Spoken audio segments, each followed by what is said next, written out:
even though I knew it would stretch me thin. That day, I canceled meetings, shifted priorities, and dedicated myself to resolving his crisis. The situation was more complicated than I had anticipated. Legal contracts were messy, funds were mismanaged, and emotions ran high. I spent late nights analyzing documents, negotiating with banks, and mediating between my friend and his business partners. Every step required careful calculation, diplomacy, and endurance. I felt the weight of responsibility pressing on my shoulders like never before. As the days passed, I began to notice the toll this was taking on me. My sleep became irregular, my meals rushed, and my interactions with Rabu and Ayet grew shorter and more distracted. I caught myself snapping over small things, a harsh tone creeping into my voice when it shouldn't.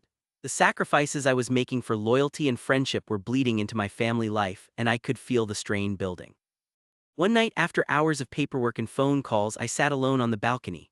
The city below was alive with energy, but I felt utterly disconnected. I realized that while I had fought battles for others, I had neglected my own well-being. My body ached from exhaustion, and my mind was a storm of deadlines, strategies, and what-ifs. For the first time in years, I questioned whether ambition was worth the personal cost. The next day, the resolution finally came. My friend's crisis was mitigated, contracts renegotiated, and funds stabilized. Relief swept over me, but it was immediately followed by a hollow emptiness. I had given so much of myself to help someone else that I had little left for the life I was building. I had succeeded in one sense but lost balance in another. Rabu noticed the change immediately. She didn't need words, she could see the tension etched into my posture, hear the fatigue in my voice, and sense the distance in my presence. One evening she sat beside me, placing her hand over mine. "Rayhan," she said softly, "you are capable of so much, but you cannot carry everyone on your shoulders. Even you need rest, care, and space to breathe."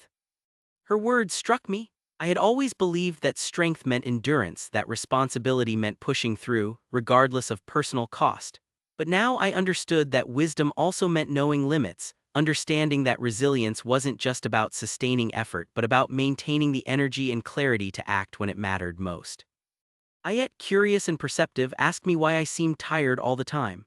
I hesitated, then explained as simply as I could that sometimes helping others meant hard choices and sacrifices. She listened carefully, eyes wide with empathy, and I saw a lesson forming in her mind as well. Responsibility, I realized, was not only something I carried, it was something I could teach. That night, I made a decision. I would continue pursuing my ambitions, but I would set boundaries. I would learn to prioritize not just the demands of others but the needs of my family and myself. Life had taught me that unchecked ambition could consume everything, leaving success hollow and relationships strained. I vowed that I would not let that happen. Over the next few weeks, I implemented small changes. I delegated more responsibilities at work, scheduled dedicated time with Rabu and Ayet, and allowed myself brief moments of solitude to recharge. The results were subtle but profound. My clarity of thought improved, my patience returned, and the tension that had been suffocating me slowly lifted. Yet the experience had left a permanent mark. I knew now that ambition was a double-edged sword. It could drive growth, opportunity, and achievement, but if unchecked, it could also erode personal life, relationships, and inner peace. Every choice carried consequences, and every success demanded balance. I began journaling more intentionally, writing down lessons learned, reflections on decisions, and insights into the interplay between personal ambition and social responsibility. Each entry was a reminder that life was not just about winning battles or accumulating wealth. It was about navigating complexity, maintaining integrity, and honoring the people and values that mattered most. And in the quiet of my study, surrounded by papers, contracts, and the city's hum, I made another silent vow. I would continue to grow, to pursue my goals, and to embrace challenges, but I would do so with wisdom, balance, and an unwavering commitment to my family, my health, and my own humanity. That night, as I finally allowed myself to sleep without guilt or worry, I realized something profound. True success was not the absence of struggle. It was the ability to navigate struggle with integrity, resilience, and a heart that remained compassionate even amidst the storms of life. The weeks following the resolution of my friend's crisis felt like a brief calm before a storm.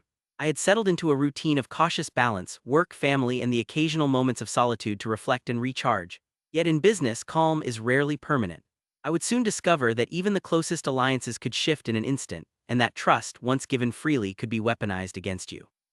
It began with a meeting I had anticipated for weeks. A potential partner, someone I had trusted for years, wanted to discuss an investment opportunity, a joint venture that promised significant returns but required careful negotiation. I prepared meticulously, reviewing contracts, financial statements, and market analysis. I thought I knew the person, understood their motivations, and anticipated their concerns. The meeting started cordially. We exchanged pleasantries, outlined projections, and discussed potential strategies. Everything seemed ordinary, almost routine, but as the conversation progressed, I began noticing subtle inconsistencies in their statements. Figures didn't align perfectly with previous reports, explanations were vague, and their eyes, usually confident and direct, flickered with hesitation.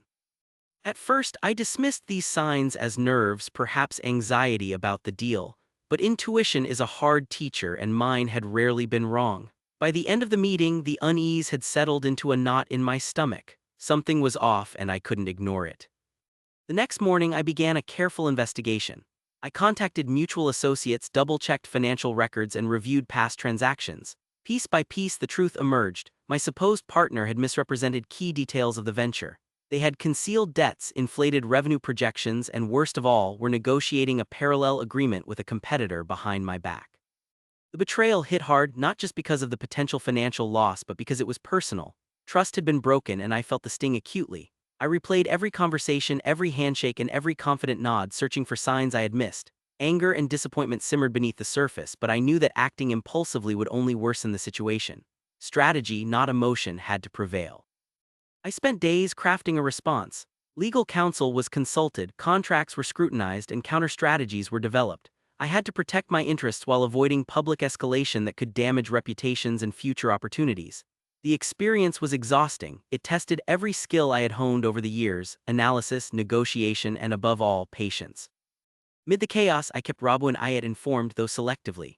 I didn't want them to bear the burden of my stress, but I also didn't want to retreat into silence. Rabu offered quiet support, reminding me that not every battle needed to be fought alone, and that resilience sometimes meant seeking counsel, even in areas where pride urges solitude. Ayat, sensing my tension, would often ask innocent questions that reminded me of simplicity. "Papa, why can't everyone just tell the truth?" Her words, so small, cut through the complexity and reminded me why integrity mattered beyond profit. Eventually, I confronted the partner directly. The meeting was tense. I presented evidence, questioned inconsistencies, and observed reactions carefully. Their composure faltered, though pride made them maintain a veneer of calm. I realized then that betrayal is often a gamble. Some hope their deception will never be uncovered, others count on charm to smooth over mistakes. But I had the advantage of preparation and clarity. In the end, I negotiated an exit that protected my assets and mitigated reputational damage. The relief was immense, but it was tempered by a lingering caution. I understood, painfully, that the world of business is filled with actors who blur the line between collaboration and competition, and that trust, once fractured, is difficult to restore fully. That evening I returned home, drained but resolute. Rabu noticed my weariness and didn't ask questions. Instead, she prepared tea and we sat quietly together. The silence wasn't empty, it was a balm. Ayat ran around the living room, unaware of the tension that had occupied my mind for weeks.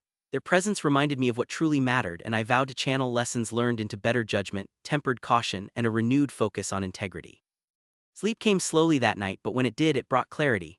I realized that betrayal, though painful, was also instructive. It sharpened perception, reinforced the need for due diligence, and revealed the fragile architecture of trust in both business and personal relationships. Most importantly, it reminded me that success without vigilance is fragile, and that the lessons learned in adversity are often more valuable than victories earned easily. The next morning, I rose with renewed determination. The betrayal had left its mark, but it had not broken me. I would continue to pursue my goals.